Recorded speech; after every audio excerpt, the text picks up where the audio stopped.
Hello viewers, সনাতনী সমাজ সবাইকে প্রণাম জানাচ্ছি। ভগবান শ্রীকৃষ্ণের প্রতি শ্রদ্ধা রেখে, যিনি 5353 বছর আগের একজন অবতার, তার প্রতি শ্রদ্ধা রেখে আমি আমাদের সনাতনী ভাইদের উদ্দেশ্যে নিউ ইয়র্ক স্টেটের তথা ইউনাইটেড স্টেট অফ আমেরিকার তাদের উদ্দেশ্যে আমি কিছু বক্তব্য আমি দেব, কিছু আমার বক্তব্য, আমার নিরেট চিন্তা চেতনার কিছু কথা আমি বলবো। ভিউয়ার্স, আপনারা জানেন, সবাই আপনারা বুঝেন, সব কিছু জানেন যে বাংলাদেশের মধ্যে কি হতে চলেছে, কি হচ্ছে, কি ধারা এটা হচ্ছে। যদিও এগুলো ক্ষণস্থায়ী ভগবান শ্রীকৃষ্ণের কৃপায়, কিন্তু তারপরেও আমি একটা কথা বলবো আপনাদের উদ্দেশ্যে। আপনারা জানেন যে ভগবান শ্রীকৃষ্ণের বিভিন্ন রূপের মধ্যে এক একটা রূপ, সেই কালী, দুর্গা, শিব, বিভিন্নভাবে বিভিন্ন রূপে আবির্ভূত হয়েছে। যারা ধর্মতত্ত্ব রাখেন, তারা ধর্মতত্ত্ব বুঝেন, সেটা অবশ্যই আপনারা এই জিনিসগুলো বুঝতে পারবেন। আমি এইটুকু বলতে চাই, আপনারা যে বাংলাদেশের একটা সরকার পট পরিবর্তনের পরে যে জিনিসটা হয়েছে এবং হতে চলেছে, আপনারা সবাই জানেন যে 5ই আগস্টের পর 8ই আগস্ট ডক্টর ইউনূসের ক্ষমতা গ্রহণ হয়। আমি একটা জিনিস ক্লিয়ারলি আপনাদের উদ্দেশ্যে বলতে চাই, নিউ ইয়র্ক স্টেটের যারা সনাতনী আছেন তাদের উদ্দেশ্যে। আপনারা আত্মাগত বন্ধনে বর্ধিত হন, নাহলে সমাজকে পরিশুদ্ধের জন্য বাংলাদেশে যে নির্যাতিত নিপীড়িত হিন্দু সমাজ আছে বা হিন্দু ভাইয়েরা আছে, যা সনাতনী ভাইয়েরা আছে, তারা বিভিন্নভাবে, বিভিন্ন উপায়ে, বিভিন্নভাবে তারা নির্যাতনের শিকার হচ্ছে। আমরা 90 দশক থেকে দেখে আসছি একটা মাদারফকার একটা দল, তারা বাংলাদেশের সনাতনীদের ভোট ব্যাংক হিসেবে ইউজ করে আসছে। আমি আমার এই বক্তব্যটুকু দিয়েছি শুধু বাংলাদেশের সনাতনীদের তথাকথিত কিছু নেতাদের উদ্দেশ্যে, এবং যারা সনাতনীদের স্বার্থ সংরক্ষণের জন্য কথা বলে বিভিন্ন সংগঠনের নেতৃত্বে আছেন, তাদের উদ্দেশ্যে আমার এই বক্তব্যটা। প্লিজ আপনারা কেউ কিছু নেবেন না। আমি আমার ধর্মতত্ত্ব তথা ঋষিতত্ত্বের ভিত্তিতে আমি এই জিনিসগুলো আপনাদের উদ্দেশ্যে বলবো। একটা দল সে 90 দশক থেকে আমাদেরকে ইউজ করে আসছে, সনাতনীদের ইউজ করা আছে কী হিসেবে? ভোট ব্যাংক হিসেবে। যখন ভোট আসবে, তাদের নানা ধরনের কথা বলে তাদের ভোটটা নিয়েছে, এবং সনাতনীরা তারাই তাদেরকে ভোট দিয়েছে। কিন্তু ঘটনা প্রবাহে ঘটনা অনুসন্ধানে, ঘটনার ধারাবাহিকতা যদি আমরা চিন্তা করতে যাই, কিন্তু তাদের দ্বারাই সনাতনীরা তাদের আমলেই, তাদের সরকারের আমলেই বেশি পরিমাণ নির্যাতিত হয়েছে, এবং সেটা রেকর্ড ব্রেক করেছে। এবং স্রষ্টার কি অবলীলা, এই দলটার যখন ব্যর্থতায় পর্যবেসিত হয়, তখন এই দলটা যখন ক্ষমতাচ্যুত হয়, তখন তারা আশ্রয় নিয়েছে কোথায়? একটা সনাতনীদের অধ্যুষিত এলাকায়, দেশের মধ্যে। সেটা ভগবান শ্রীকৃষ্ণের একটা অভিপ্রায়। কেন আমি বলবো এতটুকুই, আপনারা যারা সনাতনী ভাইয়েরা যারা নিউ ইয়র্ক স্টেটে আছেন বা ইউনাইটেড স্টেট অফ আমেরিকাতে আছেন, আমি তাদের প্রতি অনুরোধ রাখবো, প্লিজ আমার এই বক্তব্যগুলো একটু শেয়ার দিবেন। ভগবান শ্রীকৃষ্ণের কৃপায়, পরমাশ্বের কৃপায় আমি মনে করি সনাতনীদের স্বার্থ, সনাতনীদের ধারা, সনাতনীদের নীতি আদর্শ, সনাতনীদের রক্ষা করতে হবে। তার মানে কোনো অন্য ধর্মকে তাচ্ছিল্যবোধ, কোনো ধর্মকে তুচ্ছবোধ করে নয়। নিজের ধর্মের প্রতি যখন আপনি আস্থাশীল থাকবেন, তখন অটোমেটিক অন্য ধর্মের প্রতি আপনার একটা সম্মানবোধ চলে আসবে। সনাতন ধর্মের আইডিওলজিটা হচ্ছে সেটাই। তো আমি বলতেছি, এটা সনাতন ধর্মের মধ্যে আছে। সনাতন ধর্মের সর্বভূতে, সর্বভূমে, অস্তিত্বে ঈশ্বরের অস্তিত্ব বিশ্বাস করে, ভগবান শ্রীকৃষ্ণের অস্তিত্ব বিশ্বাস করে, যেটা কোনো অন্য ধর্মে নেই। অন্য ধর্মের মধ্যে 74 ফেরকা বিভক্ত, তার মধ্যে একটা ফেরকা আছে, সেটা ধর্মতত্ত্ব যারা বিশ্বাস করে। তাই আমি নিউ ইয়র্ক স্টেটের সনাতনী ভাইদের উদ্দেশ্যে আমি বলবো, প্লিজ আমার এই কথাগুলো একটু ফলো করুন। যে দলটা যে বাংলাদেশের মধ্যে তাদের ভোট ব্যাংক হিসেবে ইউজ করেছে, সেটা আমি বেশি দূরে যাব না, সেটা 91 থেকে আমি শুরু করব। এবং দেখা যাচ্ছে আসলে সনাতনীদের যেটা ক্ষতি, যেটা হয়, সেটা আসলে তাদের দ্বারা হয়েছে বেশিটা।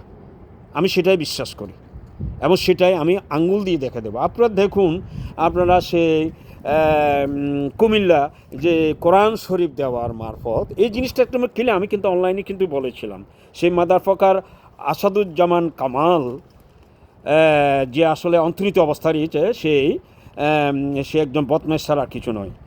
কারণ সেই যে কোরআনটা দিয়েছিল, কোরআনটা দেওয়া হয়েছিল কেন আপনারা জানেন, সেটা একটা দলকে একটা দলকে একটা দলকে একটা দলের এগেস্টে একটা ফ্লো সৃষ্টি করে। সনাতনীদের ভোট যদি কোনো সুষ্ঠু সুন্দর নির্বাচন হয়, সনাতনীদের ভোটটা তাদের ফেভারে যাওয়ার জন্য, এটা একটা মেটিকুলাস সিস্টেম ছাড়া আর কিছু নয়। কারণ যেই ছেলেটা যে কোরআন শরীফ দিয়েছে তাকে পাগল সাজিয়েছে। ইতিমধ্যে সনাতনীদের বিভিন্নভাবে বিভিন্ন ক্ষতিটুত হয়ে গেছে, সনাতনীদের ব্যাপক ক্ষতি হয়েছে। সে অর্ঘমূর্খ ওরা যারা এই কোরআন অবমাননা দেয়, যে বিভিন্ন মণ্ডপে বিভিন্ন জায়গায় পূজার মধ্যে তারা হানা দিয়েছে, কিন্তু সেটা নিয়ন্ত্রণ করতে সে মাদার ফকারেরা ব্যর্থ হয়েছে, আপনারা জানেন। সুতরাং আমি তথাকথিত হিন্দুদের যে আমাদের লিডাররা আছেন, বাংলাদেশ থেকে শুরু করে ইউনাইটেড স্টেটের থেকে নিউক্যাসল শুরু করে, তাদের উদ্দেশ্যে আমার বক্তব্য এই যে তারা বিভিন্ন রূপে বিভিন্ন লাভে তারা আমাদের ইউজ করে আসছে, কিন্তু এটা কিন্তু 100% সত্য, আপনারা জানেন। কিন্তু এই সুযোগটা তাদেরকে আর দেবেন না এবং দেওয়া যাবে না। আমরা তাদেরকে বোর্ডে দেব যারা আমাদের সনাতনীদের সর্বত্রভাবে নিরাপত্তা দিতে পারবে, রাজনৈতিক নিরাপত্তা, পারিবারিক নিরাপত্তা, সামাজিক নিরাপত্তা, সর্বোপরি ধর্মীয় নিরাপত্তা। এটা যে দিতে পারবে আমরা তাকেই ভোট দেব। অন্যথায় আমাদের সনাতনীদের কমিশন, ভোটের কমিশন আপনারা তৈরি করবে। আমি হিন্দু নেতাদের উদ্দেশ্যে বলতেছি, আমাদের ইউনাইটেড স্টেট থেকে বাংলাদেশের তথাকথিত হিন্দু নেতা যারা আছেন, তারা সনাতনীদের জন্য চিন্তা চেতনায় লিপ্ত আছেন, তাদের উদ্দেশ্যে কিন্তু আমার এই বক্তব্যটা, প্লিজ আমার এই বক্তব্যটা আপনারা একটু ভাইরাল করবেন। এখানে লন্ডন থেকে শুরু করে প্রচুর সনাতনী বিশ্বের বিভিন্ন জায়গায় ছড়িয়ে আছে। তারা যাতে আমার এই বক্তব্য, নিরেট সত্য বক্তব্যটা উপলব্ধি করে, তারা যাতে তাদের অবস্থায় থেকে তারা শক্তভাবে ধর্মকে রক্ষা করার জন্য সত্য চিন্তা চেতনা লয়ে সমাজের মধ্যে তারা নিজকে উপস্থাপন করতে পারে, সেই জিনিসটাই আপনাদের সামনেকে আমি তুলে ধরলাম। এখন দেখুন, এবং পরবর্তীতে আরেকটা দল কী করছে, সে 91 এই জিনিসটা তারা এই সনাতনীদের বিরুদ্ধে বলে, ভারতের বিরুদ্ধে বলে। তারা 91-এ আপনারা জ্বলন্ত প্রমাণ দেখছেন যে খালেদা জিয়ার বিভিন্ন সমাবেশে বিভিন্নভাবে যে বিএনপির যে এই যে আওয়ামী লীগকে ভোট দিলে এরা ইন্ডিয়া হয়ে যাবে, এখানে সব কিছু পায়, তার মানে মুসলমানদের ভোটটা নিয়েছে। আওয়ামী লীগকে ভোট সনাতনীদের বিরুদ্ধে বলা বা ইন্ডিয়ার বিরুদ্ধে বলা মানে হিন্দুদের বিরুদ্ধে বলে তারা মুসলমানের ম্যান্ডেট নিয়েছিল। তখন মুসলমানের ম্যান্ডেটে তারা রাষ্ট্রীয় ক্ষমতা অধিকার, এখন কিন্তু সেই গুল্লিটা আর খাচ্ছে না মানুষে। যাই হোক, সেটা তাদের ব্যাপার, কে গুল্লি খাইলো কি না খাইলো সেটা কেন। আমি বলছি, আমি একজন সনাতনী হিসাবে, নিরেট চিন্তা চেতনার অধিকারী হিসাবে, সনাতনীদের অধিকার আপনাদের অধিকার আপনাদের রাখতে হবে। শুধু মন্দিরে ঘণ্টা বাজানো বা পুজো দেওয়া, মন্দির প্রতিষ্ঠা করলাম, এই মন্দির নিয়ে একজনের পুটকি দিয়ে একজনের বাদ দিলাম, সেটা না। এটা বাদ দিয়ে নিরেট কিন্তু চিন্তা চেতনার মধ্যে আপনারা আসেন। এই যে জিনিসটা হয়ে যাচ্ছে দীর্ঘদিন যাবৎ, যে সনাতনীদের ভোট ব্যাংক হিসেবে ইউজ করছে একটা দল, আরেকটা দল তাদের বিরুদ্ধে বলে মুসলমানদের ভোট কালেকশন করছে, কিছু অর্গমর্গ। কিন্তু সনাতনীদের কি হয়েছে? কিচ্ছু হয় না। সনাতনীরা বারবার নিগৃহীত, নির্যাতিত, নিপীড়িত হয়েছে। তাই আমি বলবো এতটুকুই, আপনারা কোনো সময় কোনো অবস্থাতেই, যে সামনে নির্বাচন হবে না, তারপরেও যদি সূত্র সুন্দর নির্বাচন যদি হয়, আপনাদের জ্ঞান বুদ্ধি দিয়ে সমগ্র বাংলাদেশ থেকে বিশ্বব্যাপী যারা আছেন, যারা ভোটাধিকার রাখেন বাংলাদেশের, অবশ্যই আপনার ভোট দিবেন। যারা আপনাদের নৈতিক অধিকারকে, যারা ধর্মীয় অধিকারকে, যারা আপনাদের রাজনৈতিক অধিকারকে 100% মর্যাদা আসনে দিতে পারে বা দিবে, তাদেরকে আপনারা ভোট দিবেন। অন্যথায় আপনারা হিন্দু কমিশন গঠন করুন, হিন্দুদের ভোট হিন্দুরাই করবে, হিন্দুদের ভোট হিন্দু প্রার্থীদের দেবে। সেটা আমায় বলতেছি। আবার আপনি দেখেন, আমরা যেটা সত্য চিন্তা চেতনা আমাদের, সেটা বলতে হবে। ভগবান শ্রীকৃষ্ণের কী অভিপ্রায়, যে শেখ হাসিনা সে কী করলো? সে 565টা মসজিদ, 60টা মসজিদ, মডেল মসজিদ তৈরি করেছে। আমি কিন্তু মসজিদের বিপক্ষ নয়, কারণ আমি সুফি তত্ত্বে বিশ্বাসী, আমি মারফত তত্ত্বে বিশ্বাসী। আমি চ্যালেঞ্জ দিলাম, এমন কোনো পণ্ডিত, এমন কোনো মৌলানা যারা প্রজ্ঞাশীল আমার কাছে আয়, ধর্মতত্ত্ব বিশ্বাসে আমি তোদের কাছে বুঝিয়ে দেব। আমি আমার প্রশ্নের জবাব দিলে তোদের গোলামি আমি করবো, আর না হলে তোরা আমার গোলামি করতে হবে। যে 560টা মসজিদ তৈরি করেছে সেখানে ষষ্ঠার প্রার্থনা করা হয়, সে আল্লাহ, খোদা, রসুল যাই বলি না কেন, সে এক এবং অদ্বিতীয়। কিন্তু শেখ হাসিনা কী করলো? সে 560টা মসজিদের এগেস্টে সনাতনীদের 10% হিসাবে 60টা মডেল মন্দির পায়, কিন্তু সে করে নাই। কেন? সে তাদেরকে ওয়াহাবি, খারিজি যে বদমাইশ আছে এগুলো সবগুলো সেই তার আয়ত্ত নেবার চেষ্টা করছে, তাদের মন জোগানোর চেষ্টা করছে। সেই কওমি মাদ্রাসার মাথা হবার চেষ্টা করল। যারা এইসব কওমি মাদ্রাসার যেসব হুজুরেরা আছে, আমি মাইজ ভান্ডার দরবার শরীফে গিয়েছি বিদায় আমি বুঝতে পারতেছি তাদের নীতি আদর্শটা কি। একমাত্র সুফি তত্ত্বের ভিত্তিতে, মারফতের ভিত্তিতে যেই ইসলাম, সেটা হচ্ছে পিওর ইসলাম, এটার কোনো বিকল্প নেই। এই যে কওমি যারা আছে তারা শিশু বলাঘাত করে, আপনারা তো সবাই জানেন। কিন্তু সেই যে তাদেরকে নিয়ন্ত্রণ নেবার জন্য সেই যে বৈষম্যমূলক সমাজ ব্যবস্থা তৈরি করে, সেই বৈষম্যমূলক সমাজ ব্যবস্থার মধ্যে সে নিজে নির্যাতিত হয়েছে। কেন? দেখুন, ষষ্ঠার কি খেলা, ভগবান সৃষ্টিতে কী বলা, সেই খারেজি ওয়াবি যাদের জন্য মসজিদ তৈরি করেছিল, তারাই এর হানাহানি মসজিদে লিপ্ত, তারাই তার হোগার মধ্যে দিয়ে আমি দুঃখিত দিয়া তাকে বনকুল পাড়ি যাবে, সে ইন্ডিয়ায় গিয়ে আশ্রয় নিচ্ছে, প্রাণভিক্ষা চেয়েছে। আমি মনে করি সেটা প্রাণভিক্ষা। ইতিমধ্যে সে বাংলাদেশে থাকলে বা বাংলাদেশের কোনো অন্য জায়গায় থাকলে তাকে কিন্তু আরও নানাভাবে নানা উপায়ে অপমানস্ত করা হতো। তাই বাংলাদেশের আওয়ামী লীগের সেসব বদমাশের বার্তা যারা ইন্ডিয়া বসে নানা ধরনের নানা উপায়ে সনাতন ধর্মের আইডিওলজিটা কি, ভগবান শ্রীকৃষ্ণের আইডিওলজি সময় থাকতে তার প্রতি অবনত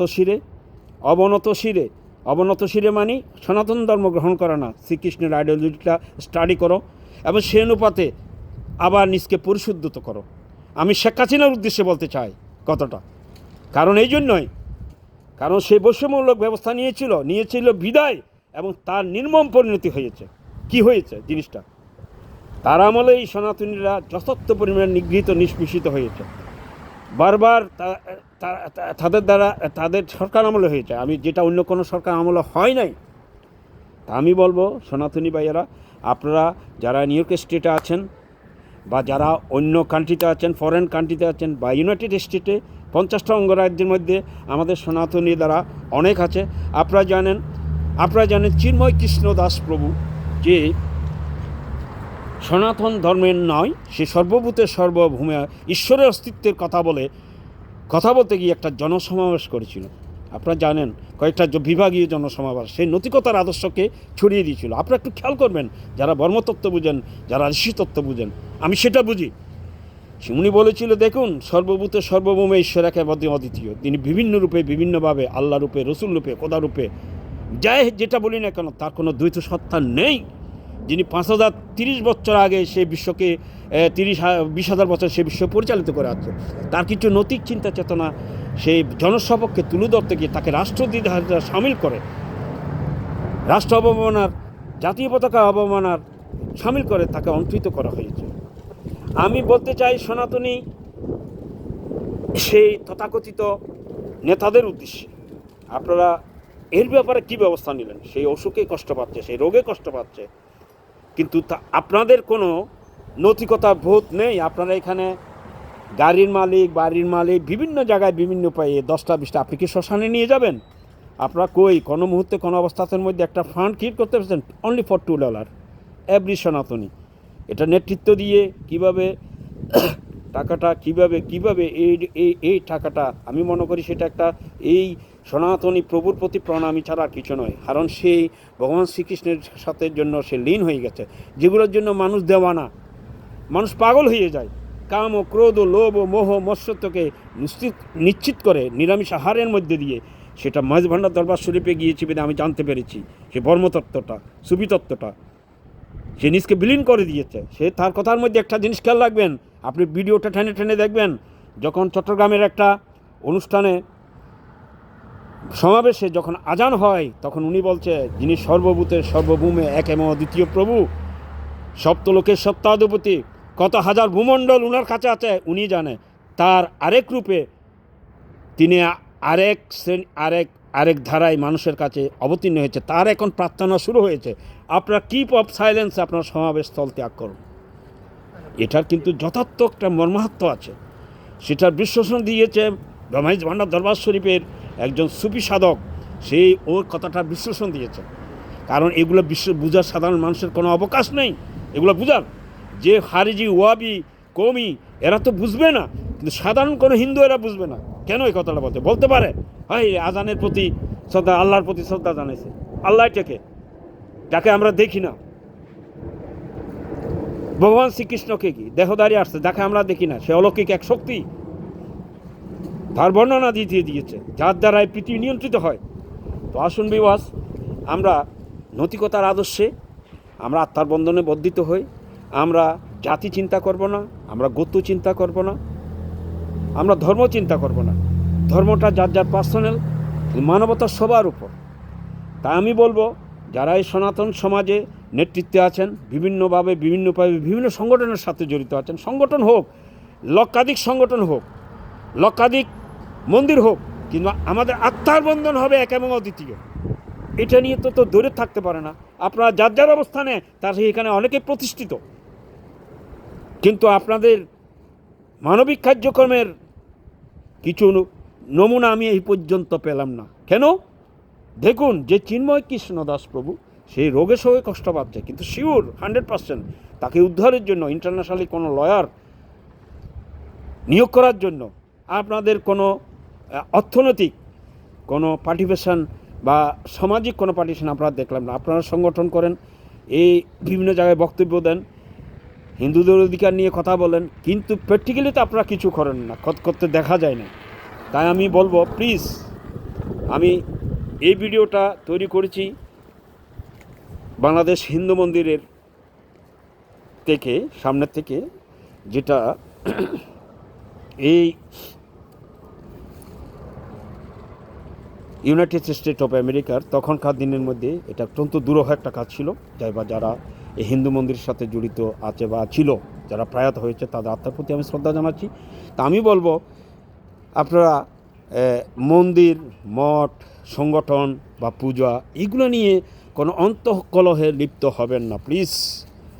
এটাতে কিন্তু সময় অপচয়, অর্থ অপচয়, মেধার অপচয়, জ্ঞানের অপচয়, অনেক কিছু। ভগবান শ্রীকৃষ্ণ কিন্তু পরমেশ্বর আপনাদের এই কর্মকাণ্ডগুলো দেখে কিন্তু হাসাহাসি করে, উনি হাসতেছে। হোয়াটএভার, আমার শ্রেষ্ঠ অনুসারী, জীবশ্রেষ্ঠ, যে থেকে মহামানব তৈরি করি আমি, যে থেকে মহাঋষি তৈরি করি, তারা আজকে কিছু টোটকার জিনিস নিয়ে, অজ্ঞানতার পরিচয় নিয়ে বিভিন্নভাবে বিভিন্ন উপায়ে তারা অন্তদ্বন্দ্বে লিপ্ত।